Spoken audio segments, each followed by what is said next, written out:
Porém, o nome de Soros não ficou conhecido somente por seu brilhantismo como investidor e gestor de fundo de investimentos.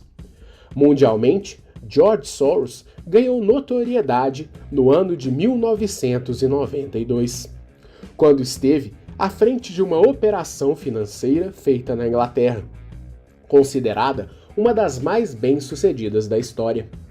A jogada começou em um contexto político bastante agitado na Europa. Com a queda do Muro de Berlim em novembro de 1989, a Alemanha começou a dar seus primeiros passos para a completa unificação de seu território, dividido durante a Guerra Fria. Nesse momento, sua moeda, o marco, estava enfrentando uma enorme instabilidade, que influenciava também as moedas de outros países da Europa. Como a Alemanha estava unida de novo, foram necessárias várias medidas para integrar a região oriental, o que aumentou os gastos públicos do governo alemão. O aumento dos gastos trouxe inflação e a necessidade de um aumento da taxa de juros do país.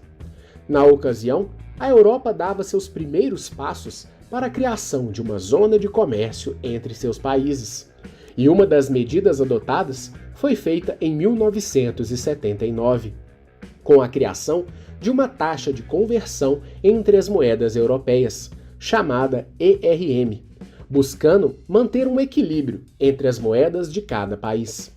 Em português, o ERM ficou conhecido como Mecanismo Europeu de Taxas de Câmbio, ou MTC. A ideia do ERM era, além de criar uma referência para a Europa, também indexar seus valores a uma de suas moedas mais poderosas, o marco alemão. A medida englobava vários países, como a Itália, a França, a Bélgica, a Holanda e, claro, a própria Alemanha. Porém, ainda que os países europeus quisessem estreitar suas relações e seus laços, a Inglaterra se mantinha reticente em adotar o ERM dependente do marco alemão para indexar sua moeda, a libra esterlina. Historicamente forte, a libra sempre foi um sinônimo de segurança em todo o mundo. E para os ingleses, entrar em um acordo que controlaria o valor de sua moeda em relação às demais seria um possível prejuízo. Além disso, na visão dos ingleses, a Alemanha seria muito beneficiada na operação. A posição da Inglaterra durante o período da ERM era mantida principalmente pela visão de sua primeira-ministra, Margaret Thatcher, que discordava veementemente do acordo. Porém, após forte pressão interna do Congresso inglês, a Inglaterra acabou aceitando fazer parte do ERM, principalmente pela força política de seu ministro das Finanças, John Major. Menos de um mês depois, Thatcher renunciou ao cargo de primeira-ministra e John Major foi eleito o primeiro-ministro inglês pelo parlamento britânico. A subida de Major ao poder representou o triunfo da ERM sobre a economia inglesa. Assim, a partir de outubro de 1990, a Inglaterra passou a figurar completamente no acordo após uma adesão lenta. Em um cenário de entrada da Inglaterra no ERM e de uma Alemanha recém-unificada, uma série de turbulências assolou a Europa. Enquanto a moeda alemã estava se valorizando, a Inglaterra dava seus primeiros sinais de recessão econômica. O aumento do valor do marco refletia imediatamente na libra. Se houvesse um aumento no preço do marco, a Inglaterra deveria fazer esforços para valorizar a libra. Se o marco caísse, a moeda inglesa também perderia valor. Para acompanhar a indexação ao marco, vários países europeus aumentaram suas taxas de juros. Mas, enquanto isso, a Inglaterra vivia uma situação complicada. Para aumentar o valor da libra, ela precisaria aumentar sua taxa de juros. Mas, para conter sua crise interna, ela deveria abaixar as taxas, a fim de fomentar seu mercado interno. Para completar, rumores de que a economia da Inglaterra poderia ruir a qualquer momento começaram a se espalhar pelo mundo. No começo dos anos 90, a disparada do valor do marco também representava uma valorização da libra esterlina. Porém, essa valorização era artificial, já que a economia inglesa estava em um momento de dificuldade. Nesse cenário de incerteza, George Soros começou a investir massivamente na compra de libras, sabendo muito bem que a situação do país era precária. Soros também incentivou outros investidores a fazerem o mesmo. O plano de Soros era comprar a moeda inglesa antes de um cenário de alta, e quando a moeda explodisse em valor, ele venderia rapidamente toda a quantia que havia comprado, literalmente apostando contra o Banco Central inglês. Historicamente, os bancos centrais das nações são fundamentais para a regulação do mercado, indicando muitas vezes os rumos que o mercado irá ter. Posto isto, apostar contra o Banco Central de uma nação é quase como apostar contra a banca de um cassino. Em 16 de julho de 1992, a Alemanha decidiu fazer um grande aumento em sua taxa de juros. Esse aumento acabou levando outros países adeptos do ERM a fazerem o mesmo. Obrigada pelo acordo, a Inglaterra seguiu o mesmo movimento, valorizando sua moeda. Ainda assim, o temor em relação à economia inglesa fazia com que investidores vendessem libras e comprassem marcos alemães. Em agosto do mesmo ano, o ministro das Finanças da Inglaterra anunciou que não haveria uma nova desvalorização da moeda inglesa. Porém, tudo mudou quando a Itália decidiu desvalorizar sua moeda, a lira, por também enfrentar uma grave crise econômica interna. O movimento fez com que a Alemanha também fizesse o mesmo, por força do mecanismo cambial europeu. Em meio a um cerco de forças vizinhas, a Inglaterra enfrentava um de seus momentos mais delicados, em que poderia haver aumento de juros ou desvalorização de sua moeda. Apesar disso, seus governantes permaneciam reticentes. Em paralelo, a lira italiana perdia valor dia após dia, e quem havia investido na moeda italiana perdeu milhões na ocasião.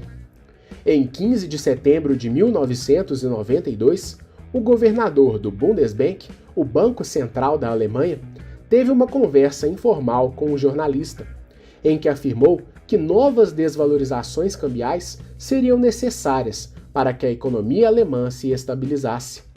A conversa se tornou uma notícia mundial e cairia como uma bomba no mercado europeu. E o jornalista tinha a gravação da conversa para comprovar o ocorrido. Para Soros, a declaração pública do presidente do Bundesbank foi a senha que os investidores esperavam para vender as libras esterlinas. E assim, no dia seguinte, uma quarta-feira, dia 16 de setembro de 1992, Soros deu início ao seu grande plano.